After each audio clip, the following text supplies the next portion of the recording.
I'm Claire Hubble, and this is Ukraine, the latest. Today, we discuss a tumultuous 24 hours in Russia, Ukraine, and the UN in New York.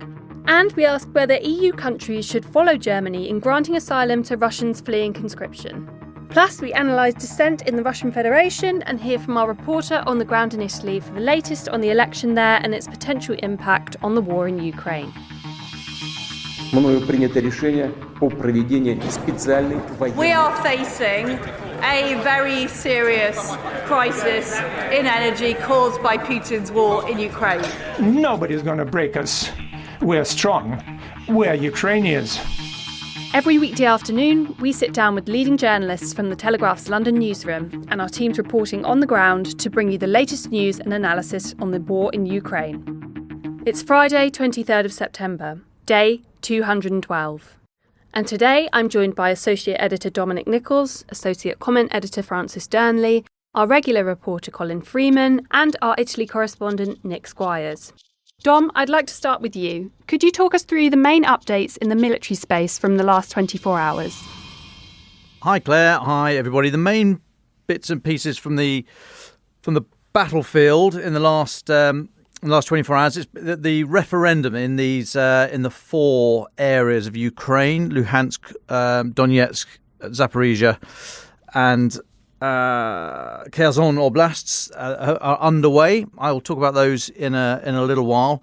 And then we've also seen the continued rolling out of the mobilisation, Putin's mobilisation plan, which has got off to a quick start, but mainly in the areas outside of the main urban centres, outside of Moscow and St. Petersburg, certainly, which has not gone down well. There's been quite a bit of footage on social media of people protesting in these areas. But I should just say I've just come out of a background brief with Western officials, so I'll just give a quick update on what they're saying about from the ground. So in Kherson, down to the south is the Ukrainian counter-offensive down there. They're saying, so Western officials are saying that there are several Ukrainian brigades involved in that. They are making moderate gains and pressurising the Russian force, which has cut off their north and west of the Dnipro River. The Western officials make it clear that the river there is massive, 1,000 metres wide, and they are assessing that there's 20,000 Russians on the north and the west of that river, so the right bank of the river. We talk about rivers, the way it's flowing, so from the country into the Black Sea. So the right bank is the northern and western bit, depending where on the river you are. So the Russian force that's across that river, they think they're assessing to be about 20,000, and they are saying that force there is, quote, extremely vulnerable. And whilst withdrawal on the ground would make operational sense, they're saying that the area clearly has political significance, obviously because it was the first regional capital to be taken, and therefore Putin's not going to let that go anytime soon, even though it would make operational sense to move those forces back south of the river. Elsewhere, in the sort of centre, in the Donbass and to the north, in the Kharkiv area, there have been further advances into the Luhansk Oblast.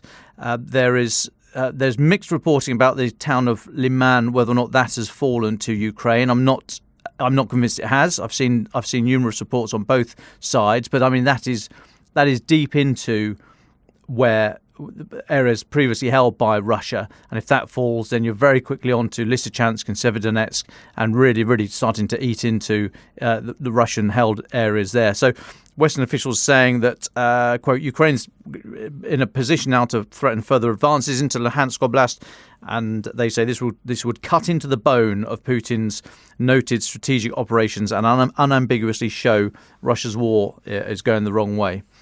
They further say that Ukraine has now secured bridgeheads on the eastern bank of the Oskol River. So if you remember, the lightning advance of a couple of weeks ago pushed about as far as the Oskol River runs north-south through that area. And Russia fell back beyond that. Some areas the ground lent itself to hold the eastern bank, and in other areas it just wasn't militarily viable to stay there. So Russia have fallen further back. But it looks like Ukraine now has bridgeheads across the Oskar River, and Western officials are saying that Russia is setting up a defence in depth around the town of Savatove. Again, apologies if I've pronounced that wrong. But I'll just take a little pause there before we start talking about the referendum, because there's lots to say.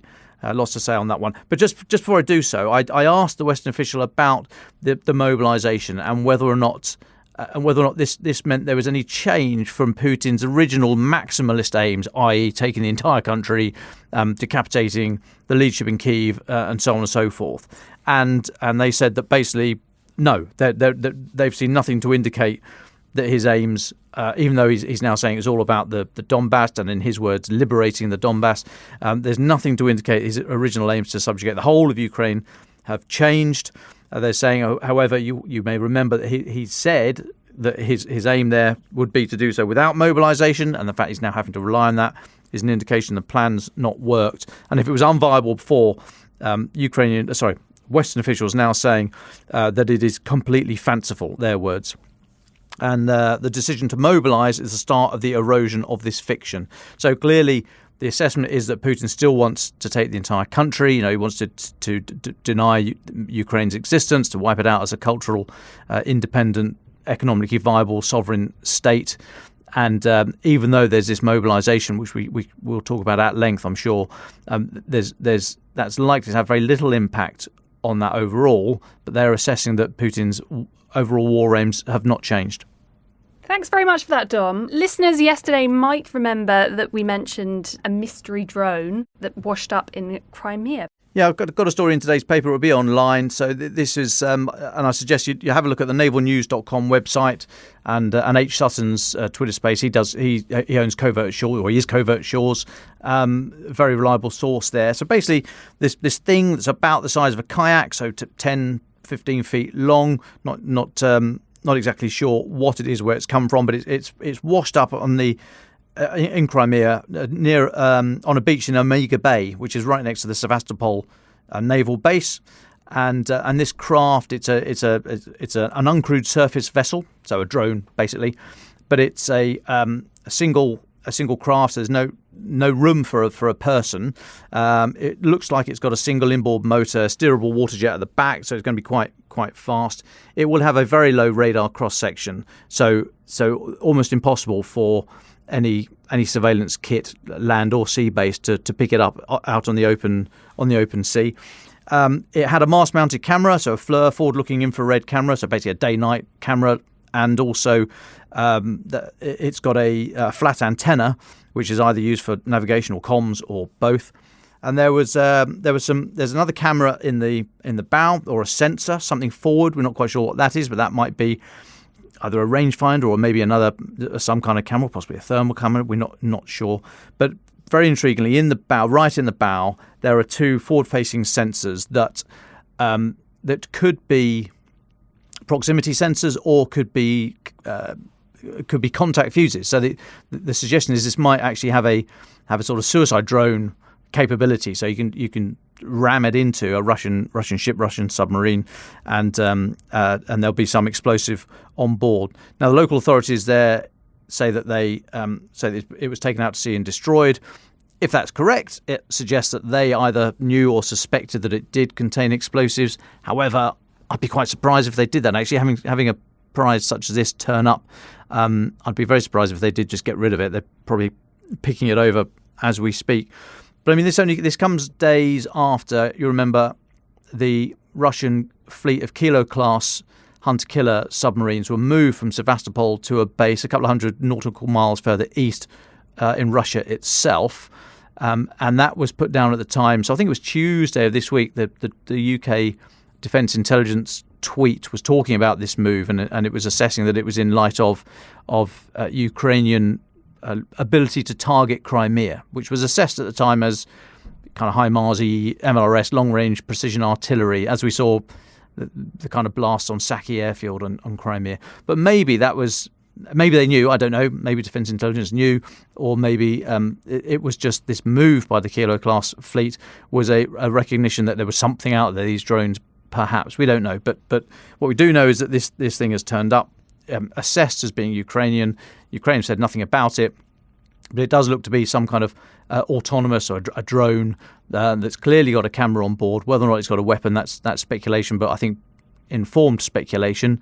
But it's a very interesting development nonetheless. I mean, militaries across the world for the last 10 years at least, autonomy, i.e. drones, that's the name of the game. Everyone's trying to get into it. Everyone's experimenting with drones on land, in the air, on the surface, and subsurface as well. So drones clearly, can go further, faster. Don't need a pension, don't need a married quarter, etc., etc. So autonomy, there's a lot of money going into that, a lot of experimentation going into that. So we shouldn't be surprised to see these things out and about now. Whether or not it's actually in service and it's a fully fledged capability, or this was a one-off, a bit of an experiment, a bit of innovation, bung a camera on it, chuck some other sensors on it, and see what happens.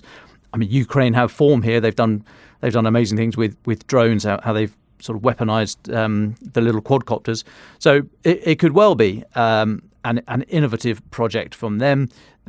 So, i.e., there might not be any more of these, or they might have an entire fleet. Which I know I'm kind of covering my bases there, but we simply don't know. But it does. It looked a very viable device, a very viable vessel. It looked as if it was seaworthy. Quite what would happen? Maybe it lost comms. Maybe it was. Maybe there was some kind of mechanical failure.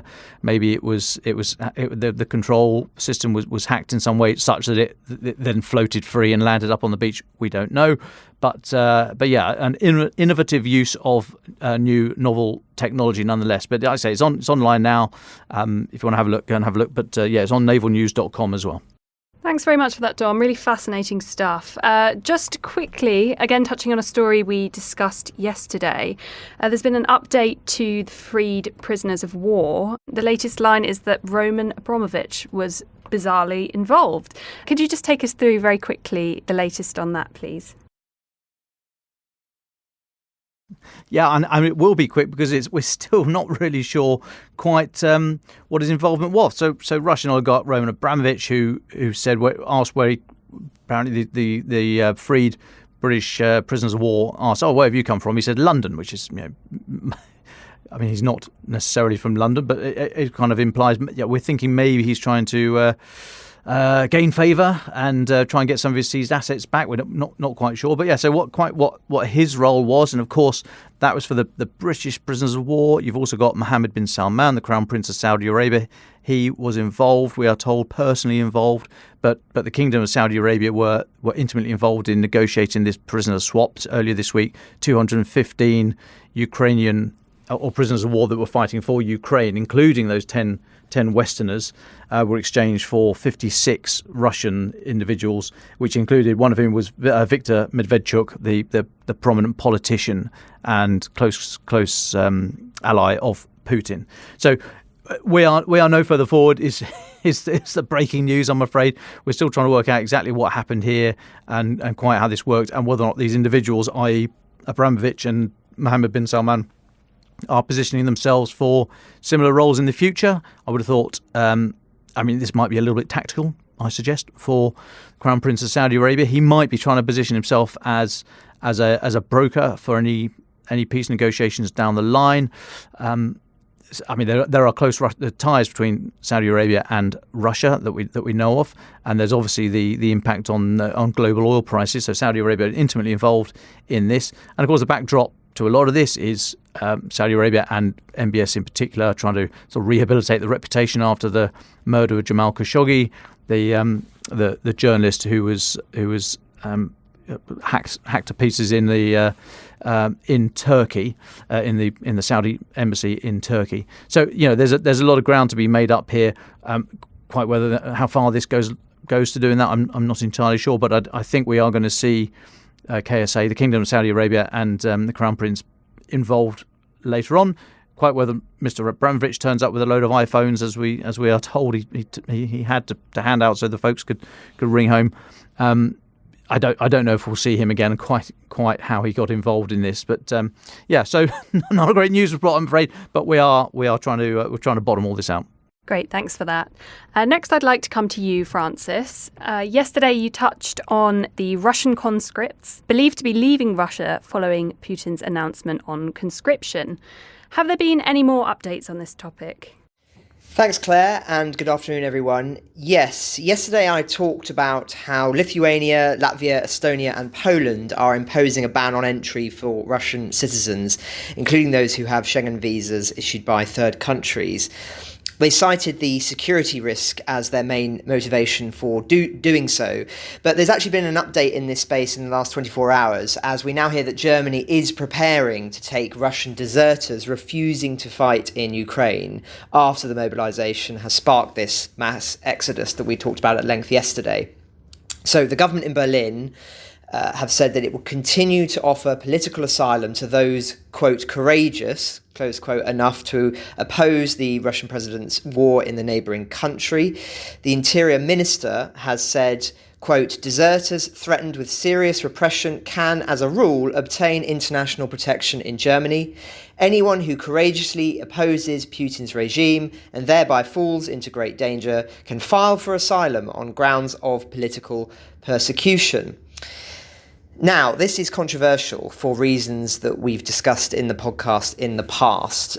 There's a strong strain of thinking that allowing objectors to leave simply acts as a sort of relief valve for any pressure the Russian government might feel from those citizens. So instead of keeping them in Russia, facing the realities of Russia's attacks, it's the only means of continuing protests and pressure countering the war. So that argument goes. And indeed, there is evidence that that works. For a regime to be toppled, you need to have a large enough contingent of those in opposition to the regime in the wings who are ready to take over. That's what we saw in the former Soviet states when the Soviet Union collapsed, is that those who in many situations had formed the opposition, the democratic opposition, then took over. That was certainly the case with the Czech Republic. But as we've talked about at length in the past, with Putin's Russia, hundreds of thousands have been encouraged to leave. So there isn't necessarily this contingent that is present. But then there's another line of arguments that I touched on yesterday, that it's actually better to encourage people to flee, and that seems to be what the German approach is. The argument being that it exposes these people who leave to the truth of the war, who can then feed that back in to their families and friends back home. It also humiliates Russia when you've got tens of thousands of your citizens fleeing conscription. It also takes the educated people away from Russia, who you need in order to enable to be pursuing the kind of imperialist ambitions that Putin clearly has. And fundamentally as well, it takes away potential soldiers from Putin to fight. So as I say, that's the other strain of thinking. Now, Zelensky, in his speech last night, has also waded in on the protests and the question of people leaving. Now, his position seems to be that he's hedging his bets rather than coming down on one side of the argument or the other, perhaps because he doesn't want to be seen as condemning the Baltic states or Germany. But I think it's worth quoting him in full because they were an interesting remarks. So this is President Zelensky last night. Protests against mobilization took place in the cities of Russia. Albeit not massive, they took place, not only in Moscow and St. Petersburg. We know the real mood in the regions of Russia. We see that people in other national republics and regions of Russia understand that they were simply thrown to death. Now there he is alluding, of course, to something I think we're going to cover in more detail next week, which is the fact that many of these soldiers who are being conscripted are from other ethnic minorities within Russia. But as I say, we'll come back to that topic. His quote goes on, you are already accomplices in these crimes, murder and torture of Ukrainians, because you were silent. And now it's time for you to choose. For men in Russia, there is a choice to die or live, to become a cripple or to preserve health. For women in Russia, the choice is to lose their husbands, sons, grandchildren forever, or still try to protect them from death, from war, from one person. 55,000 Russian soldiers died in the war in 6 months. Tens of thousands are wounded and maimed. Want more? No? Then protest. fight back, run away, or surrender to Ukraine in captivity. These are the options for you to survive. So as I say from this, you could say that he's not angling for people to remain in Russia and oppose the regime instead of leaving or surrendering. He is seemingly happy with either. And just to conclude, I think perhaps there is a middle way here. You can encourage and grant asylum to those who are already soldiers and are trained and fighting. If they know that they're being treated well, like as I've talked about in the past, the German army felt that there was a good justification to hand themselves over to the British because they knew they would be treated well, and that ultimately precipitated the collapse of the German army. If they feel they're being treated well, then that could trickle through the ranks and lead to mass desertions. So that would be one approach, yes, we will grant asylum to the soldiers, but then for those ordinary citizens that have not yet been trained, you could follow the line of the Baltic states and keep them there and let the pressure build to bursting. Obviously, the latter is an uncomfortable approach, but ultimately this is war, and that's how politicians have to think. As I say, I'm not positing an argument here, but I'm just saying that those are the options as I see it, and perhaps the middle solution that may well be the consensus that we find on this in the coming days. Could you talk a bit about who the different groups are in Russia who are protesting at Putin's announcement? Well, I think it's a good question. I think it's worth thinking about, and my analysis here is based on some very informative tweets by Greg Yudin, who's the head of political philosophy at the Moscow School of Social and Economic Sciences. And he's talking about the three distinct groups in Russia. So there are radicals, which are the extremely loud minority that actively supports the war. They're perhaps about 15 to 25%. Then you've got dissenters, who are a sizable minority that categorically opposes the war. Now, they're the ones who are banned from Russian media and are generally very depressed by the state of affairs at present. They're about 20 to 25%. Then you have the larger contingent, which is the laymen, the sort of passive majority that are completely depoliticized and don't want to have anything in common with what's going on. Now, his point is, and I think this is accurate, that the laymen are those who are enjoying their lives whilst people are dying in Ukraine, and were promised by Putin that they would not feel the consequences of this war. But now, of course, that is changing with these conscription measures, and at the same time, you've got the radicals who are being seriously affected by the Ukrainian counteroffensive. They're finger-pointing, blaming the military leadership and indeed Putin for this defeat. So what we're seeing here is that both the radicals are angry with what's going on and the as yet undisturbed laymen also starting to feel that things are changing in a direction that they don't necessarily feel happy with. So this delicate balancing of society as a consequence of this war is now starting to shift in quite a profound way. And as I say, part of that is these mass numbers of people trying to leave, but also generally the kind of anger that's been stirred that's triggered perhaps some of these protests, but also the general frustration that we see echoed in social media. So, but I think most importantly of all, it is this is the first time, and he makes this point very strongly, that people are starting to realise that Putin is not invincible. And he says it's hard to overestimate how important this myth is in Russia. The belief that Putin will prevail no matter what paralyses all independent action. And we've talked about this in the podcast in the past. I point listeners to a piece by Christian Neef in Der Spiegel several years ago, where he talked about this shadow of Putin and how it effectively not only him, but also the history of Russia and Russian culture means that there is just a general acquiescence to their fate. And in many cases, Putin has strengthened that by seemingly being this invincible figure that won't disturb people's lives. Now that is changing. There may well be a very, very profound disturbance indeed, and we don't yet know the consequences of that. So some very interesting analysis there that I thought I would also discuss, that when we talk about the Russian people, it is very important that we break that down further. One final question from me. Could you talk a bit about who the different groups are in Russia who are protesting at Putin's announcement?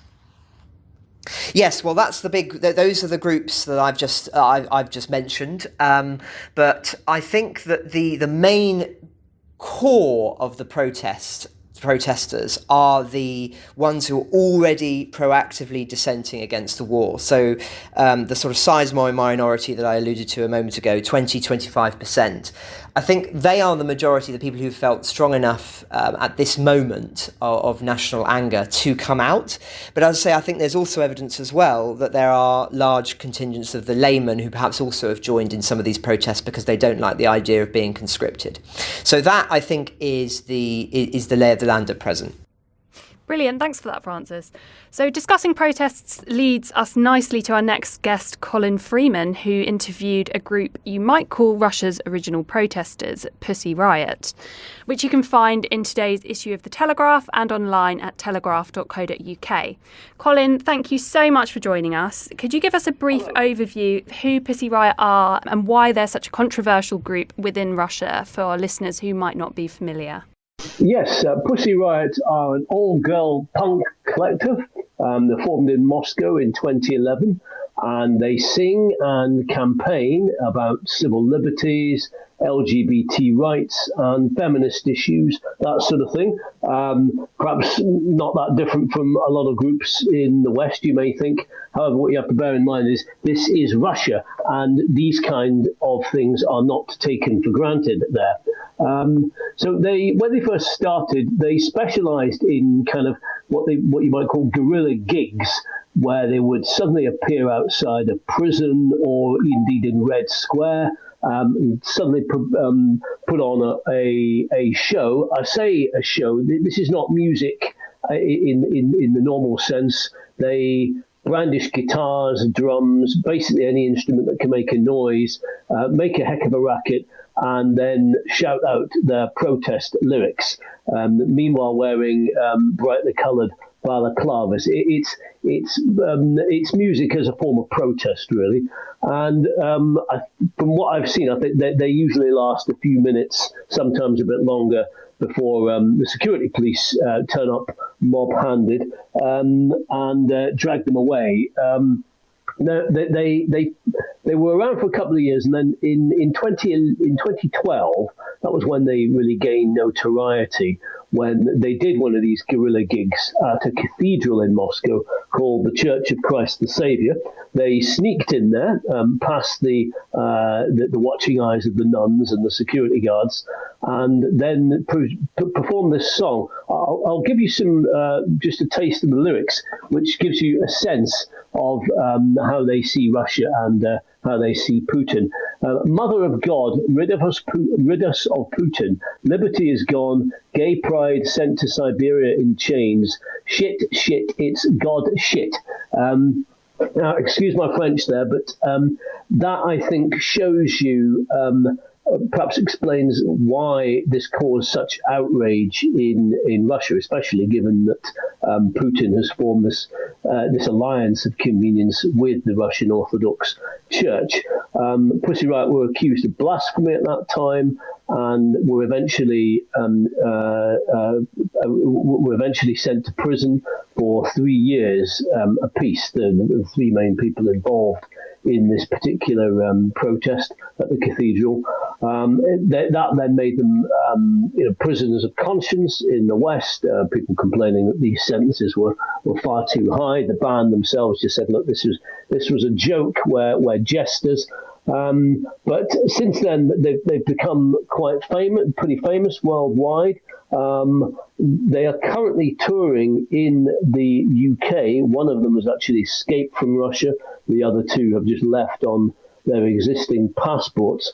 But just to sort of explain, though, that why these people are not just ordinary rabble rousers. Obviously, anyone who's been protesting against Russia for a long time is certainly going to be seen to be vindicated in the West's eyes at the moment. But when they did this original cathedral protest, I think most people in the West just thought, oh, they're punks, yeah, they're finding, they want to be anti-government, and they've just staged this thing in a cathedral because they want to make it look They want to find an easily offended constituency that can generate headlines.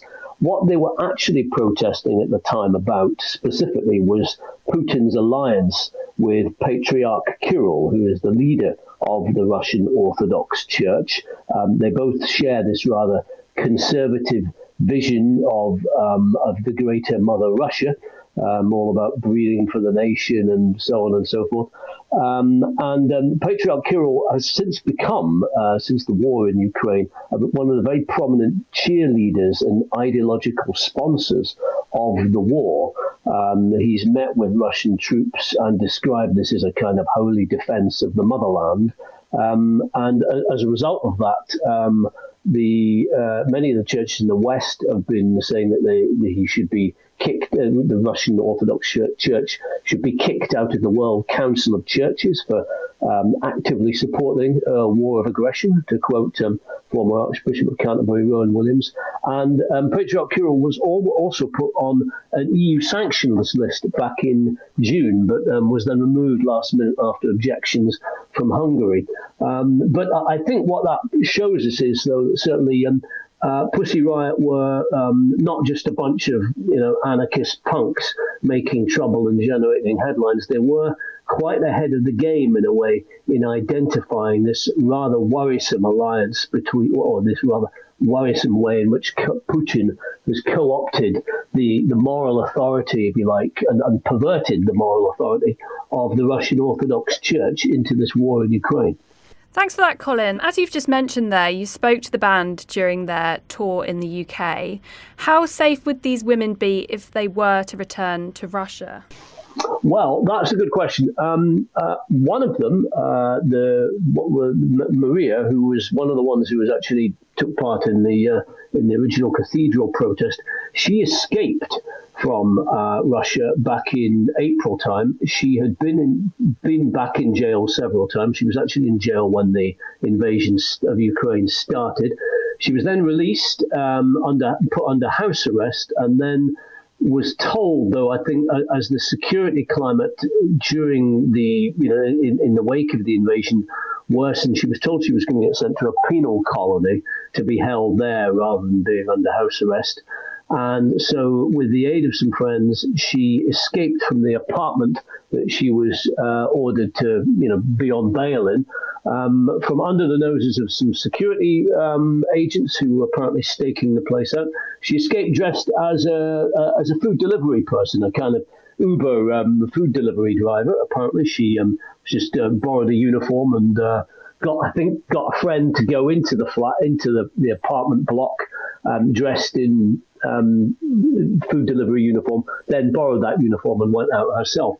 Then she basically, to cut a long story short, flitted across the Belarusian border using some travel documents that a friendly European country had given her, and over to Lithuania. The other three for this performance, so she's been here since then in Europe. The other three used their regular passports. Russian citizens still can largely come and go from Russia. But I did ask them, so are you, having played or having now embarked on a series of on a tour of Europe since the middle of the summer, are you going to go back to Russia after this is finished? And there was a pregnant pause, shall we say. I said, can you go back? And one of them said, physically, yes, which I think tells you everything you need to know. I think it's possible they will go back. These are not people who are scared of a jail cell or mistreatment. They've been whipped, tear-gassed, beaten up by thugs countless times in Russia. So the threat of arrest does not frighten them. But I dare say on this occasion, it's something they're probably going to weigh up fairly carefully, because it might be that they get really exemplary sentences. I just don't know. But certainly they were a little bit coy on exactly what they plan to do next. But if you want to check them out, they are playing in Canterbury tonight and tomorrow at the university, and then they will be touring again in the UK at the end of October. Colin, can I just jump in here? Hi, it's Dom here. Great to have you, mate. Just quickly, when you were chatting to the band, did they give you any indication of their experience when they were in jail? Were they badly treated by either the authorities or the other prisoners in there, or were their views sort of supported by other people in the jail? I did ask them a bit about their time in jail. I think they did get some harassment. They do say that people are sometimes paid, or ordinary citizens are sometimes paid to come up and try and give them grief. But I think that they certainly have a following amongst Russians who are critical of the government. Equally, they are not popular with the ordinary religiously, Russian Orthodox believer in the street. If you have time to watch it, there's a very good film all about Pussy Riot. Came out in 2013, a documentary biopic called Pussy Riot Punk Prayer, where it shows you the reaction of some of the Russian Orthodox community to what they did, which is, they're pretty baffled and pretty appalled. And I think it should perhaps be pointed out that Russian Orthodox believers did not have an easy time in the last century. Their church was banned. And so having somebody coming in and performing what they would see as a blasphemous act in the church, even if it's primarily a blasphemous act directed at Putin, co-opting that church, it is not something that is taken lightly. There's also a certain amount of bafflement at just, who these people are. It seems very much as a kind of Western-style collective in some ways. There's an amusing bit in the film where a Russian Orthodox believer says, I don't even understand how you translate the name Pussy Riot. It translates as deranged vaginas. So they have some support, but I think you could probably say it's the usual suspects by and large, the people who don't like Putin, the 20 or 25% of the country who are against the war, perhaps, as Francis was alluding to earlier. Cheers for that, Colin. And finally, we are joined by Nick Squires, our Italian correspondent.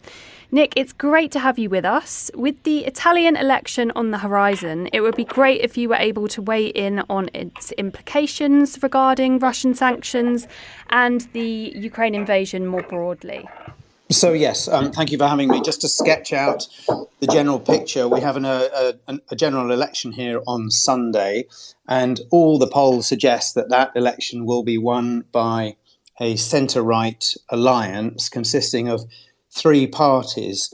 Now, the dominant party, the strongest party in that, is called Brothers of Italy. It has fascist origins.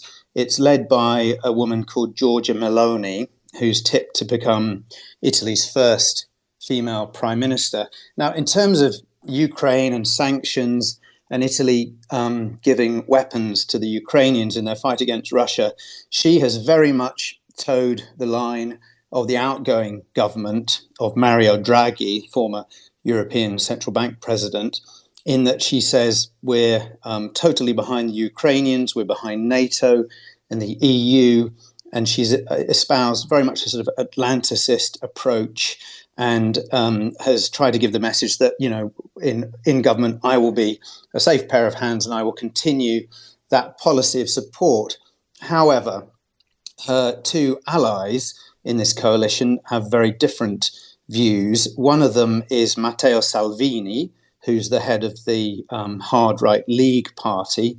He has been extremely ambivalent on sanctions and on sending weapons to the Ukrainians. He's consistently argued that sanctions aren't working, that they are doing huge economic harm to Italian companies that have in the past exported lots of stuff to Russia, from cars and food and fashion, all that sort of thing that does very well, particularly in the north of Italy. And he has, for many years, had a very sympathetic view of President Putin. He was famously photographed in Red Square with the image of Putin, and he's praised him as a very strong statesman. Now, the third person in this right-wing coalition is Silvio Berlusconi. And he, as readers will probably know, has also had a very long-standing, cozy, friendly relationship with Putin. He's been on holiday with him. They posed they smiling, wearing big, furry Russian hats a few years back when Berlusconi was prime minister.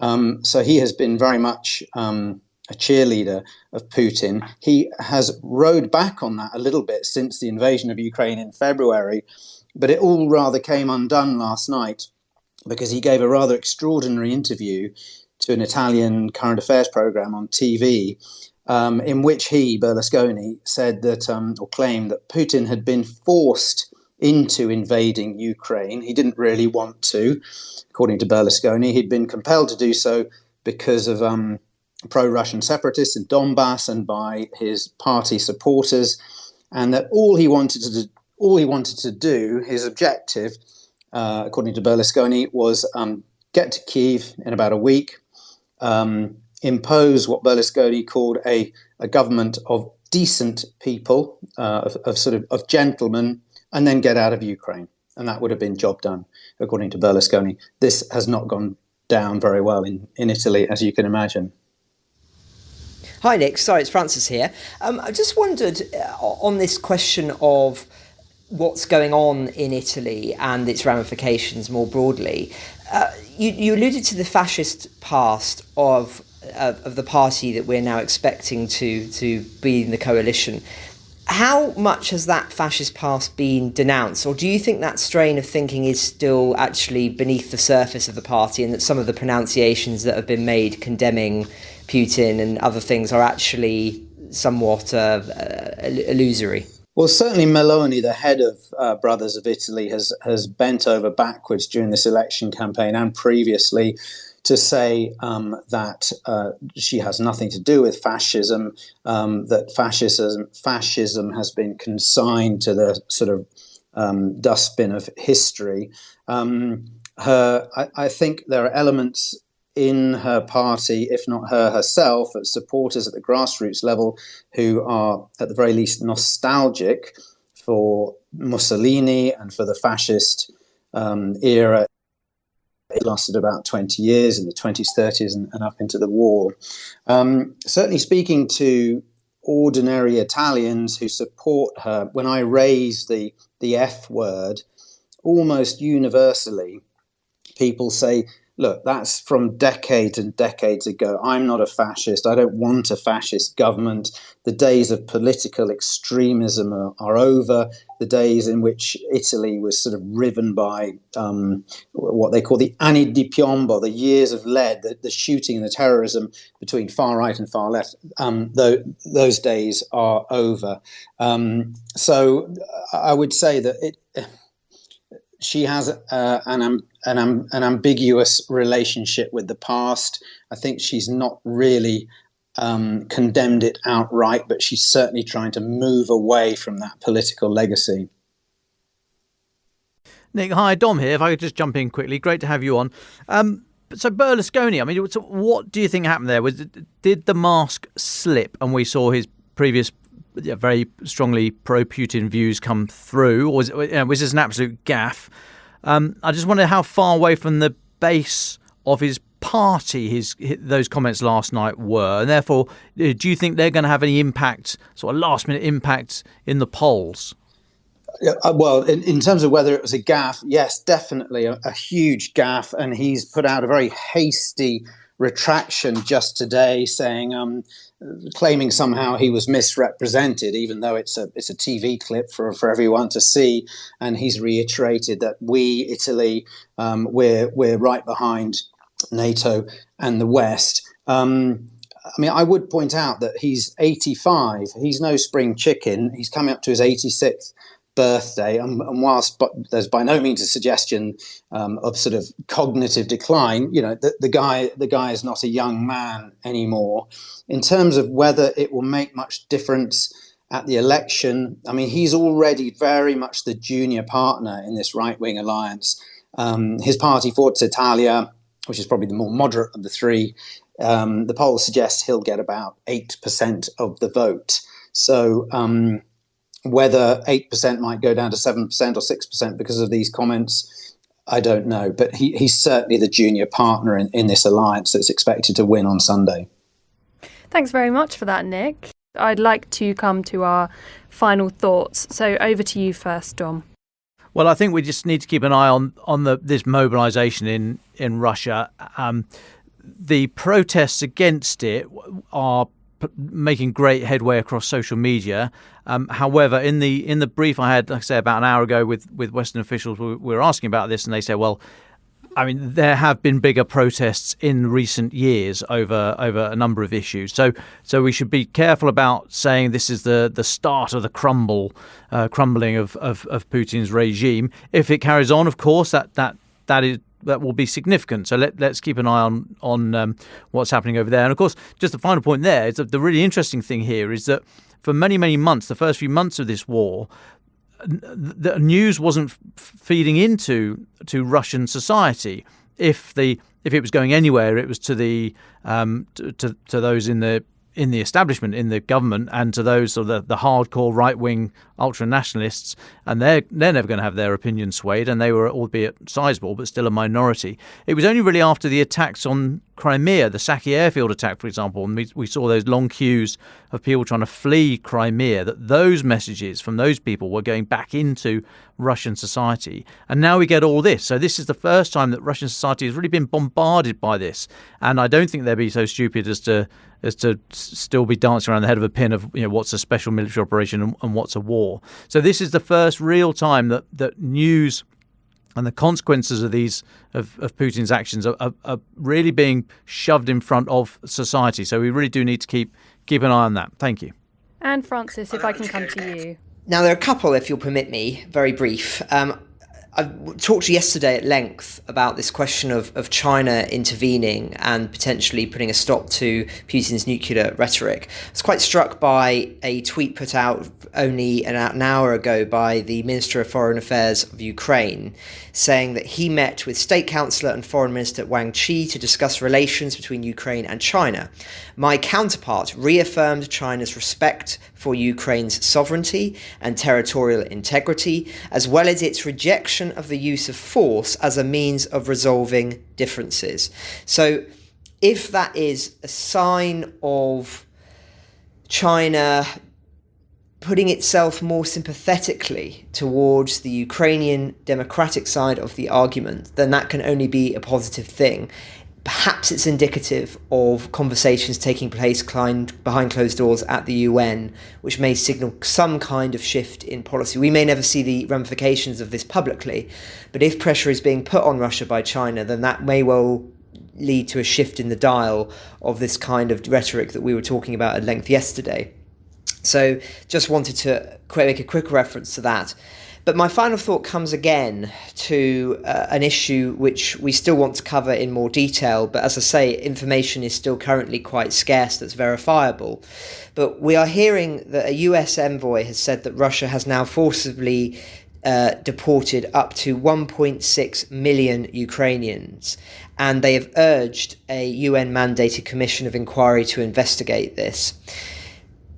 Of course, these are extraordinarily high numbers. And we've heard stories of what may have all been happening to these people. They may have been taken away to prison camps and all sorts of things. And we will do a full analysis of this in due course. But I don't want it to be a forgotten feature of this, something that is overshadowed by the military and political developments, because I think it is still a vitally important issue, and one which will have big ramifications for how this conflict is thought about in the years and decades ahead, and yet is still an unspoken tragic element of what is taking place at present. So I just wanted to end with that. Thank you very much for that, Francis. And if I could come to you next, Nick. Yeah, sure. So just as a summing up, I suppose I would say that The elections on Sunday, obviously we don't have a result yet. We're not sure. We don't know for sure that the right-wing alliance will win. It looks like it probably will. But what their direction will be towards Russia and Ukraine, again, is an unknown. We don't know what the exact makeup of the government will be, how strong Meloni will be, how strong Matteo Salvini and Silvio Berlusconi may be in that administration. So I think the direction that Italy, or that any change in direction that Italy may take, is one to watch. Ukraine the Latest is an original podcast from The Telegraph. To stay on top of all of our Ukraine news, analysis and dispatches from the ground, subscribe to The Telegraph. You can get your first 30 days completely free at telegraph.co.uk/audio. Or sign up to Dispatches, our Ukraine newsletter, which brings you stories from our award-winning foreign correspondents straight to your inbox. You can listen to this conversation live at 1 p.m. each weekday on Twitter Spaces. Follow The Telegraph on Twitter so that you don't miss it. If you enjoyed this podcast, please consider following Ukraine the Latest on your preferred podcast app. And if you have a moment, leave a review as it helps others find the show in your country. You can also get in touch directly to ask questions or give comments by emailing podcasts@telegraph.co.uk. We do read every message. We're especially interested to hear where you're listening from around the world, and thank you to all those who direct message us on Twitter from the farthest corners of the globe. Ukraine the Latest is produced by Louisa Wells and Giles Gear, and today on Twitter, Robbie Nichols.